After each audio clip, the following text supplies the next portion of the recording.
সকালবেলা উঠেই চলে গেলাম একটা হেলদি ড্রিঙ্ক বানাতে।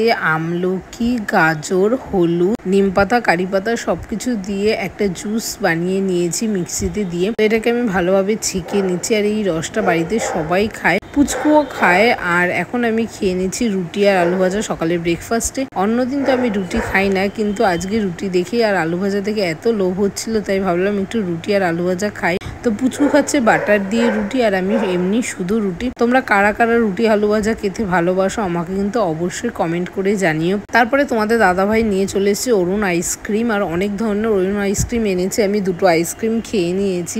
অরুণ আইসক্রিমটা না দারুণ টেস্টি ছিল। তোমরা কারা কারা অরুণ আইসক্রিম খেয়েছো আমাকে কিন্তু অবশ্যই কমেন্ট করে জানিও। খুব একটা খিদে লাগছিল না, তাই এখানে আমি শসা, দই আর চিয়া সিডস মিক্সড করে খেয়ে নিচ্ছি। এটা আমি মিক্সড করে রেখেছিলাম সকালে খাবো বলে, কিন্তু সকালে তো আর খাওয়া হয়নি, তাই এখন খেয়ে নিলাম। আর রাতে তোমাদের দাদাভাই এনেছিল মোমো আর ফুচকা, আমার অল টাইম ফেভারিট। এগুলোকে দেখে আর লোভ সামলাতে পারিনি। রাতে ডিনারটা আমি ফুচকা আর মোমো দিয়েই কমপ্লিট করে নিয়েছি। আমি মোমো খেতে ভালোবাসি, তো তোমাদের দাদাভাই আমার জন্য ফুচকা আর মোমো দুটোই এনেছে, দারুণ টেস্টি ছিল।